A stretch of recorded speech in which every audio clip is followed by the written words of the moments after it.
Estamos hablando de la fe en esta serie de mensajes sobre los campeones de la fe. Usted no puede vivir la vida cristiana sin tener fe. Y la Biblia dice claramente que vivimos por fe. Pablo, cuando les escribió a los creyentes en Roma, les dijo: mas el justo por la fe vivirá.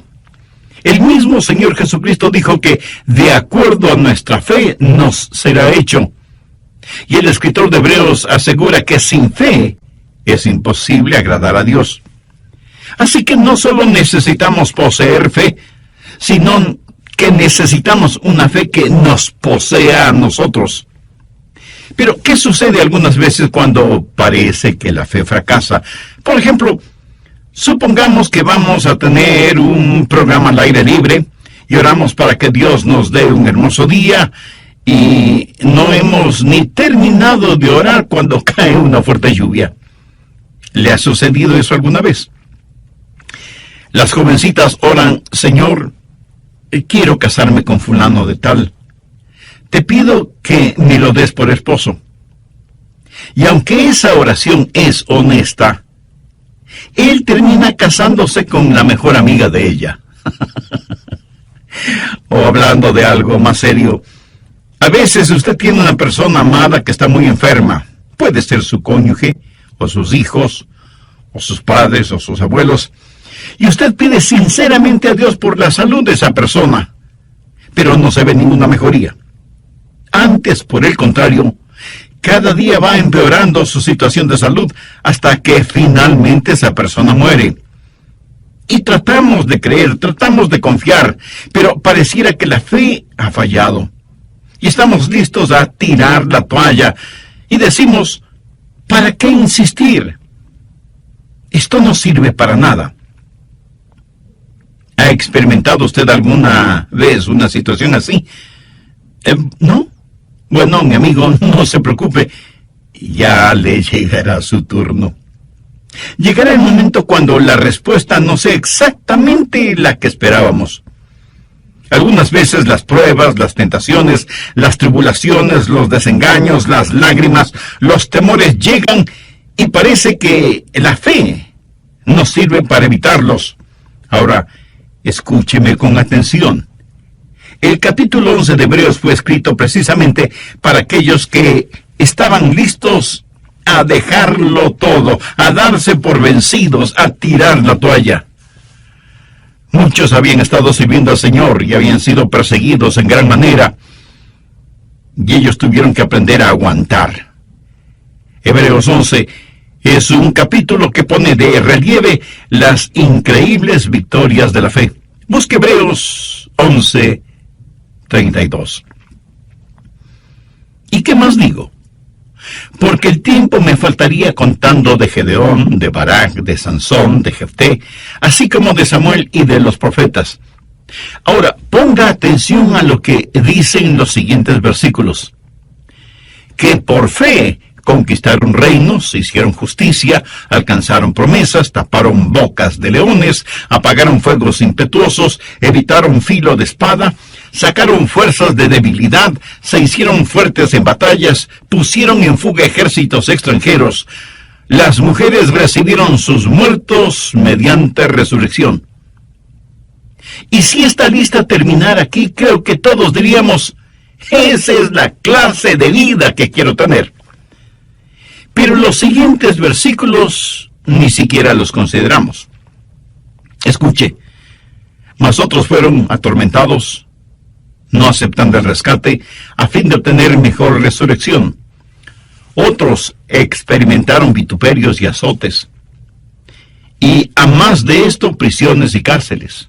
Fueron apedreados, aserrados, puestos a prueba, muertos a filo de espada, anduvieron de allá para acá cubiertos de pieles de ovejas y de cabras, pobres, angustiados, maltratados, de los cuales el mundo no era digno, errando por los desiertos, por los montes, por las cuevas y por las cavernas de la tierra.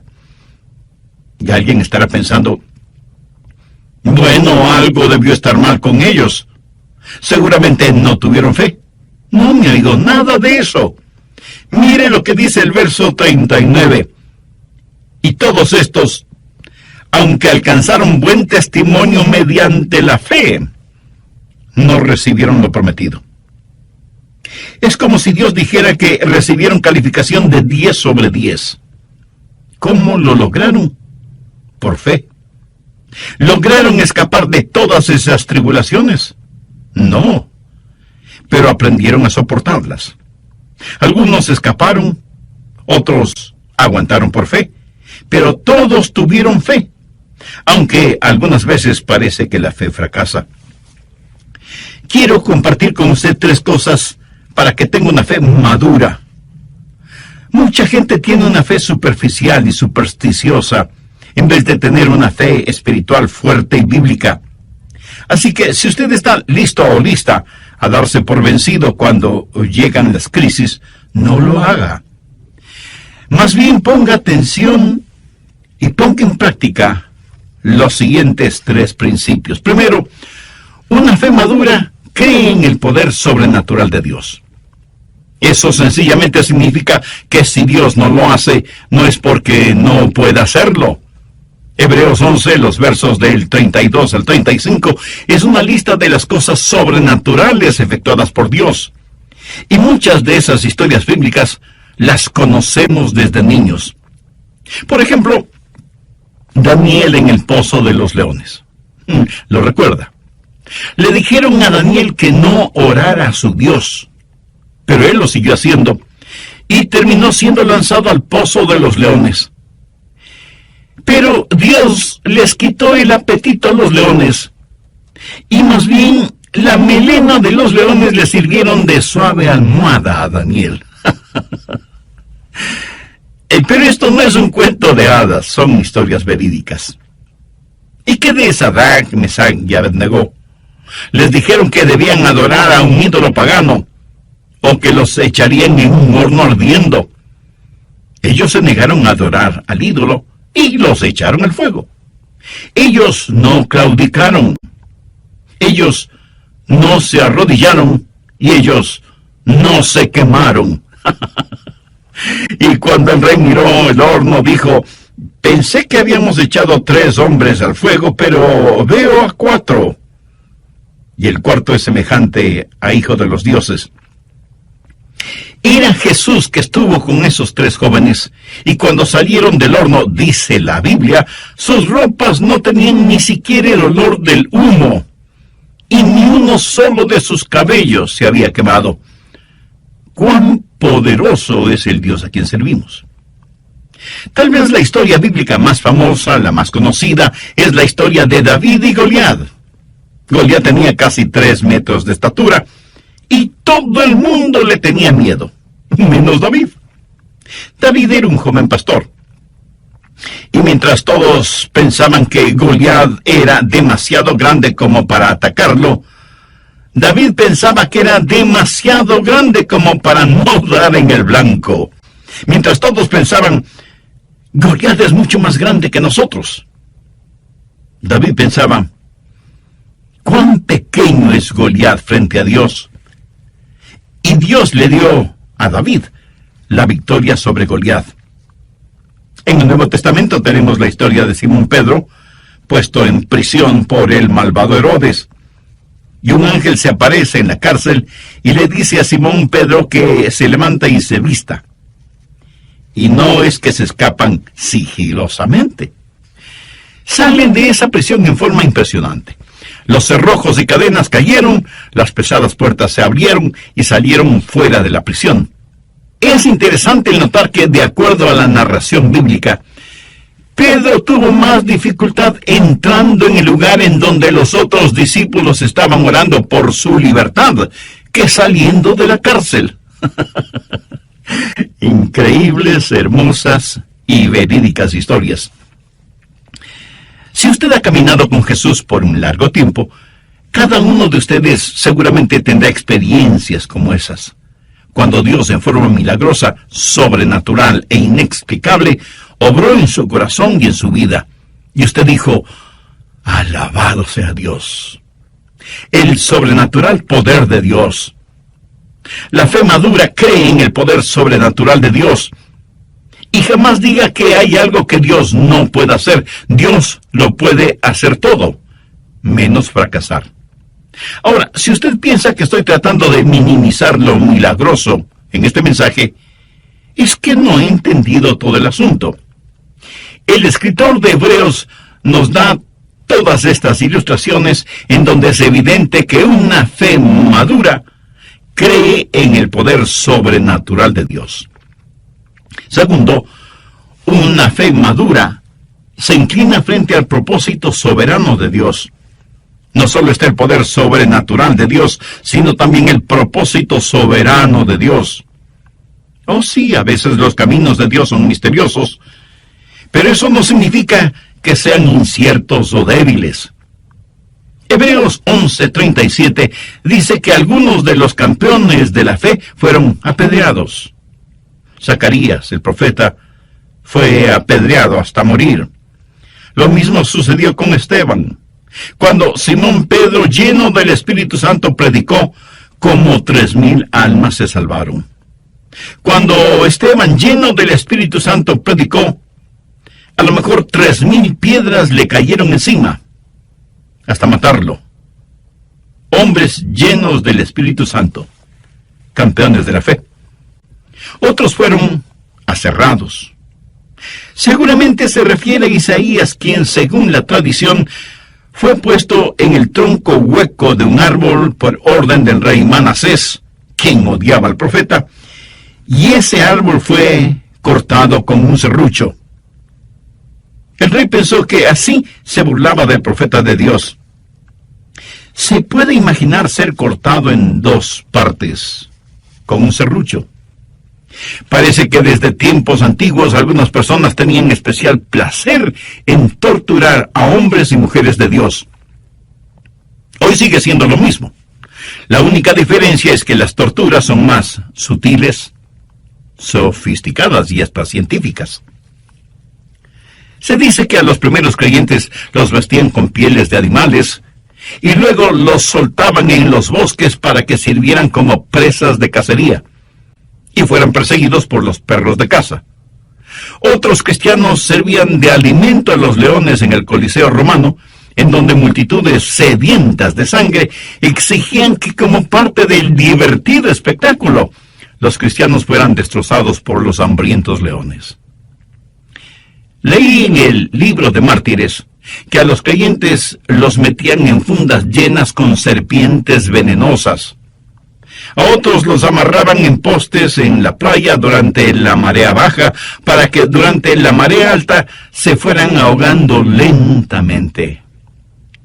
Warren Wiersbe, quien fuera gran hombre de Dios, dijo: es mejor que usted no trate de aprender su teología de las circunstancias, porque si lo hace, llegará a la conclusión de que Dios no le ama. Permítame darle un ejemplo de esto. En Juan 11:5 leemos: llamaba Jesús a María, a su hermana y a Lázaro. Y la Biblia dice que Lázaro se enfermó y murió. Y Juan 11, los versos 14-15, dicen lo siguiente: entonces Jesús les dijo claramente: Lázaro ha muerto, y me alegro por vosotros. Pero ¿cómo puede ser eso? En el verso 5 se nos dice que Jesús amaba a Marta, María y Lázaro, y en el verso 15 dice que Jesús se alegró de la muerte de Lázaro. Amigo, escúcheme. Si usted trata de reconciliar ambas cosas sin conocer la totalidad de la historia, tendrá que decir: pastor, hay algo muy confuso en eso. Verá, Dios tenía un plan extraordinario para Lázaro. ¿Estamos de acuerdo? Bien, Dios nunca ha prometido que no tendremos dificultades, pero sí ha prometido que al final tendremos la victoria. Esa es la razón por qué uno de mis libros favoritos en la Biblia es la Epístola a los Romanos, y mi capítulo favorito es Romanos 8, y mis versos favoritos son del 35 al 37. ¿Quién nos separará del amor de Cristo? ¿Tribulación, o angustia, o persecución, o hambre, o desnudez, o peligro, o espada? Como está escrito, por causa de ti somos muertos todo el tiempo. Somos contados como ovejas de matadero. Antes, en todas estas cosas, somos más que vencedores por medio de aquel que nos amó. No está diciendo que no experimentaremos estas cosas. No piense que de alguna manera estas cosas pasan solo a aquellos que no aman al Señor. No. Estas cosas nos suceden a nosotros para que seamos victoriosos. Él ha prometido que nunca nos dejaría ni nos olvidaría, pero nunca nos ha prometido que no tendríamos dificultades. Eso le sucedió a Juan el Bautista. Él fue un gran hombre. El mejor elogio que un hombre pueda recibir salió de los labios de Jesús, quien, refiriéndose a Juan el Bautista, dijo: entre los que nacen de mujer no se ha levantado otro mayor que Juan el Bautista. Y sin embargo, Juan el Bautista tuvo sus momentos de dudas. Estuvo listo a renunciar, a tirar la toalla. ¿Por qué? Bueno, él había estado predicando junto al río Jordán, predicaba el arrepentimiento, y aunque comía miel, no predicaba dulzuras. Pedía a la gente que viniera a Dios. Era el heraldo de Jesucristo, predicando al aire libre, llamando al pecado, pecado. Y por eso lo metieron en la cárcel. Se puede imaginar a este profeta que amaba el aire libre, encerrado en un frío y fétido calabozo. Y pronto le cortarían la cabeza. Él había estado predicando de un Cristo victorioso, de uno que bautizaría con el Espíritu Santo y fuego, del Mesías prometido. Y ahora Juan se encuentra encarcelado y tiene dudas. Y piensa: si Jesús puede sanar a los enfermos y resucitar a los muertos, ¿por qué no me saca de esta prisión? Y envía algunos mensajeros a Jesús para que le pregunten si él era en verdad el Mesías, o debían esperar a otra persona. Déjeme decirle algo muy importante ahora mismo. Nunca confunde el momento con el hombre. Juan el Bautista tuvo su momento de duda. Ahora escuche lo que Jesús le mandó a decir como respuesta a su inquietud, tal y como lo encontramos en Mateo 11, los versos del 4 al 6. Respondiendo Jesús les dijo: id y haced saber a Juan las cosas que oís y veis. Los ciegos ven, los cojos andan, los leprosos son limpiados, los sordos oyen, los muertos son resucitados, y a los pobres es anunciado el Evangelio. Y bienaventurado es el que no halle tropiezo en mí. ¿Alguna vez usted ha tenido dudas acerca de su relación con Jesús? ¿O usted todavía no tiene una relación espiritual e íntima con Él? Bueno, entonces, este mensaje es para usted, quien quiera que sea y en donde quiera que se encuentre, porque usted puede hacer ahora mismo una decisión espiritual que afectará su vida desde este momento y por la eternidad. ¿Qué le estoy pidiendo que haga? Que con sus propias palabras ore a Dios, converse con Él, porque Él no solo es su Padre Celestial, sino que también es su amigo. Y al orar, todo lo que diga, dígalo con fe, creyendo y confiando. La oración que voy a decir es solo para que le sirva de modelo, de guía.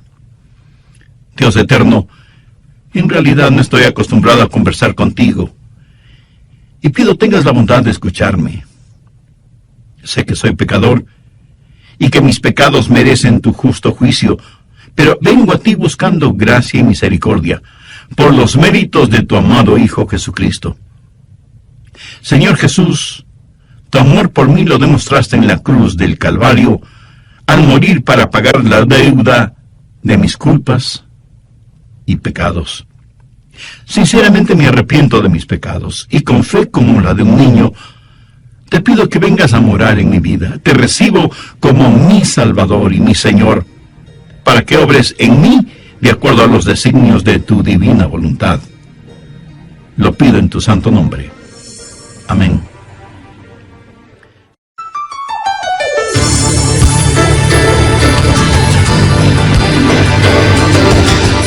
¿Se enoja usted con Dios a menudo? ¿Alguna vez le ha dado resultados positivos el enojarse con Dios? Si no es así, ¿por qué se enoja con Dios? Usted es quien pierde, no Dios. ¿Está usted listo a rendirse porque Dios no hace lo que usted le ha pedido que haga? ¿Vacila usted en su fe porque Dios se demora demasiado en contestarle? ¿Siente que a veces su fe fracasa? Entonces, ¿es mejor que tenga una cláusula de excepción en su fe? Eso no quiere decir que su fe sea débil, sino dubitativa. Cuando usted posee una fe firme y fuerte, una fe a prueba de todo, usted podrá decir con toda confianza y seguridad: Dios, sé que todo lo puedes hacer, pero si no lo quieres hacer, yo de todas maneras te voy a servir. Algunas veces no entendemos por qué Dios hace ciertas cosas y otras veces no. Pero de lo que estoy hablando es de una fe madura que se arrodilla frente al propósito soberano de Dios. Parece que muchas veces estamos esperando demasiado de la vida, pero no esperamos lo suficiente de Dios. Medimos la vida en términos de comer, de beber, divertirse, en nuestro énfasis en lo material, no en lo espiritual. Amigos, sean bienvenidos a otro programa de El Amor que Vale. Hoy el Dr. Adrián Rogers, en la voz del pastor Lenín de Llanón, nos presenta la segunda parte de su estudio bíblico, Cuando parece que la fe fracasa. Si usted ha orado y le ha pedido a Dios un milagro para usted, y Él no se lo ha otorgado, no es porque Dios no pueda hacerlo, o porque Él tenga limitaciones, o porque no le ame. Y no se enoje con Dios, ni se sienta ofendido.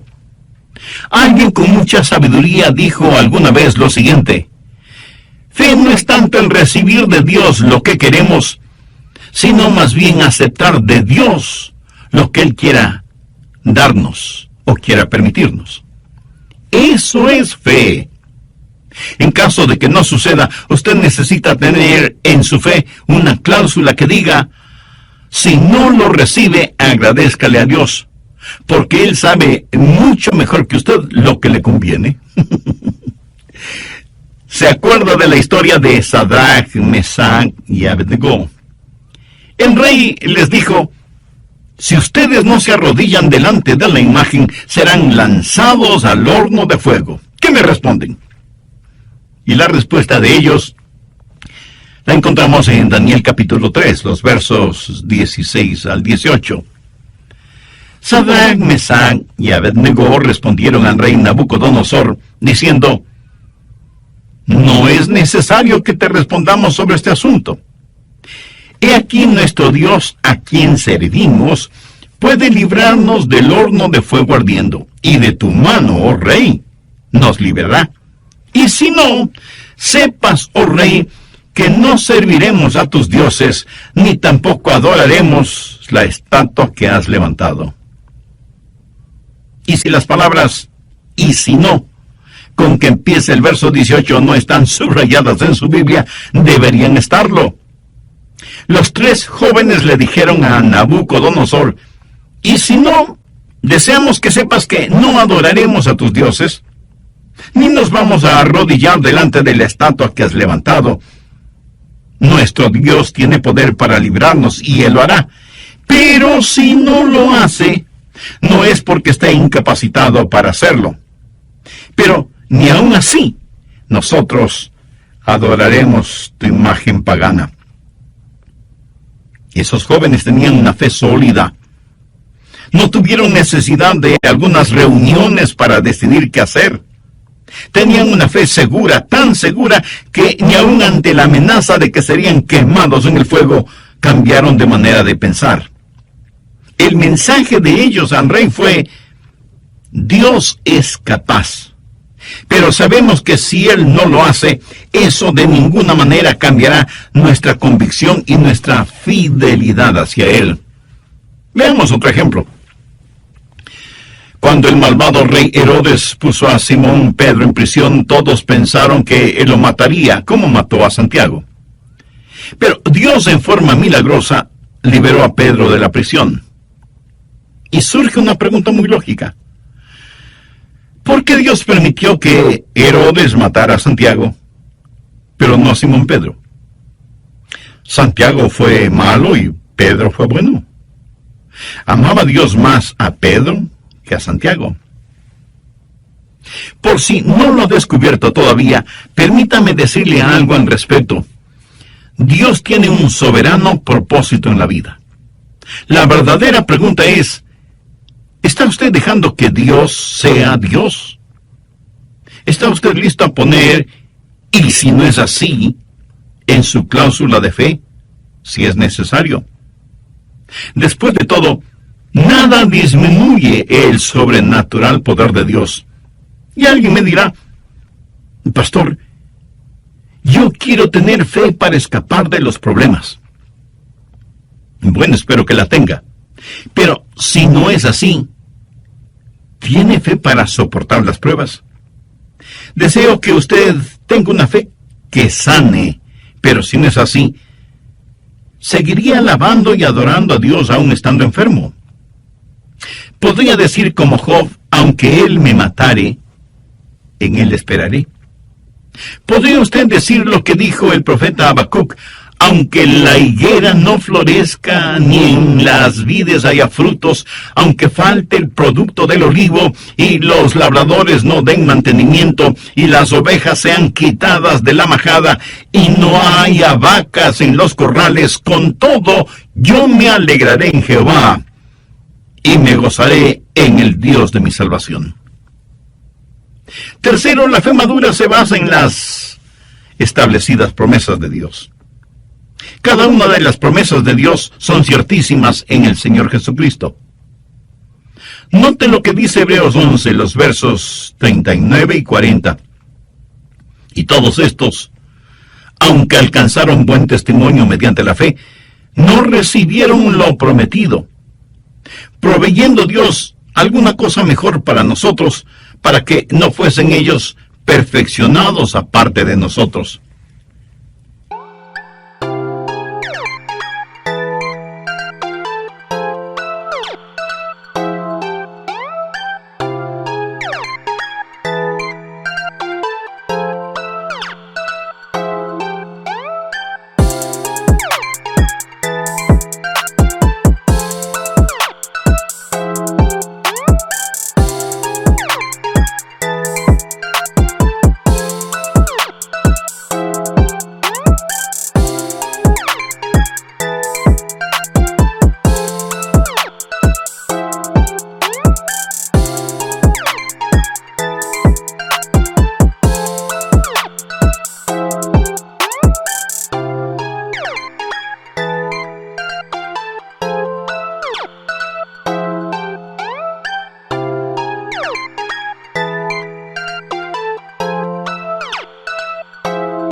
Álbumes fotográficos. La vida es tan breve y pasajera. Y si usted está esperando todo en esta vida, no quiero desilusionarle. Pero no lo va a conseguir porque siempre le faltará algo. Usted necesita descansar en las grandes y eternas promesas de Dios. Y si las cosas como que se le vuelven de cabeza y usted pierde todo su dinero, recuerde que de todas maneras, eso no es su más grande tesoro. Si usted nunca llega a ser conocido y famoso, lo que en realidad cuenta es lo que Dios piensa de usted. Y si usted tiene algún ser amado que cree en el Señor Jesucristo, y esa persona va a la presencia del Señor, imagínese la reunión familiar que tendrá en el cielo. Jesús dijo en Mateo 5:5, bienaventurados los mansos, porque ellos recibirán la tierra por heredad. Tenga una actitud de mansedumbre en nuestros días, y el mundo pasará por encima de usted. Aún los religiosos liberales. ¿Ha desaparecido por eso la mansedumbre? De ninguna manera. Habita donde quiera que estén los genuinos hijos e hijas de Dios. Cuando estamos en una reunión de oración, ¿qué es por lo que más pedimos? Pedimos más por nuestras necesidades personales y nos sentimos muy piadosos si oramos por los enfermos, propios y ajenos. ¿Cuánto y cuándo en realidad oramos por las almas perdidas? Parece que tenemos más interés en mantener a los santos en el cielo que ayudar a los pecadores a que no se vayan al infierno. En Juan 17, verso 24, encontramos estas extraordinarias palabras de Jesús. Padre, aquellos que me has dado quiero que donde yo estoy, también ellos estén conmigo, para que vean mi gloria que me has dado. La iglesia es la novia de Cristo. ¿No cree usted que el novio quiere tener con él a su novia? Pablo, escribiendo a los filipenses, les confesó: porque para mí el vivir es Cristo y el morir es ganancia. A veces nosotros ponemos las cosas al revés. A veces la gente mira alrededor y dice: esa iglesia se está derrumbando. Y no se refieren a los daños físicos en el edificio, sino a su testimonio espiritual. Pero claro, muchos ignoran las palabras de Jesús: edificaré mi iglesia y las puertas del Hades no prevalecerán contra ella. Amén. La genuina iglesia del Señor Jesucristo no está muerta, porque las promesas de Dios son ciertas. Y he hablado del sobrenatural poder de Dios, del soberano propósito de Dios y de las seguras promesas de Dios. Antes de finalizar, quiero leer una carta que nos envió una hermana en Cristo que escucha este programa radial. Ella recibió esta carta como herencia. Es una de las más conmovedoras y punzantes cartas que he recibido. Dice así: ¿por qué sigo a Cristo? Yo no he visto clara evidencia estadística de que menos creyentes mueran de cáncer en relación con los no creyentes, o que estén inmunizados de una mejor manera contra las enfermedades que afectan a la humanidad. Algunas de las personas más bondadosas y desinteresadas que conozco han sido personas con mala salud. Y el hecho de que sean cristianas no ha sido una protección contra las enfermedades. Por lo tanto, yo no seguiré a Cristo por promesas de buena salud, aunque tampoco voy a discutir o a negar la evidencia de salud restaurada. Me regocijaré en cada recuperación física de lo que parecía una amenaza de muerte sin esperanza. No vacilaré en orar por la sanidad física de mis seres amados y de mis conocidos. No voy a limitar lo que Dios pueda hacer, pero no voy a seguir a Cristo por una prometida sanidad física. No he visto ninguna evidencia de que los creyentes escapen de los desastres y accidentes más que los no creyentes. He ayudado a queridos amigos a limpiar el lodo de sus muebles, cajones y electrodomésticos después de desastrosas inundaciones. Recuerdo haber llevado ropa a una viuda con 5 hijos después de que su casa fue reducida a cenizas por un incendio. Una bala perdida no cambia de rumbo frente a un creyente. Por lo tanto, no seguiré a Cristo por una prometida protección contra los desastres. No me burlaré de increíbles rescates, ni negaré que la providencia ha obrado y continuará obrando por el bien de los hijos de Dios, pero no seguiré a Cristo solo por buscar protección contra accidentes y catástrofes. No veo que los cristianos sean especialmente favorecidos con riqueza y prosperidad. Hemos visto cómo los ricos oprimen a los pobres. Y la justicia de ninguna manera es perfecta en este mundo. El salmista dijo: no he visto justo desamparado, ni su descendencia que mendigue pan. Y en las más profundas necesidades de esta vida eso es verdad. Pero todos conocemos o hemos visto a gente de integridad que no prospera.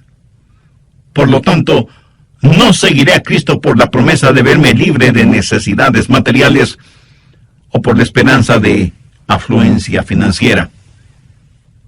No estoy seguro de que los cristianos tengan fuertes personalidades.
Y emocionales, y aunque pueda parecer herético, no estoy seguro que yo estaría gozoso de vivir en la misma casa con los apóstoles Pedro o Pablo.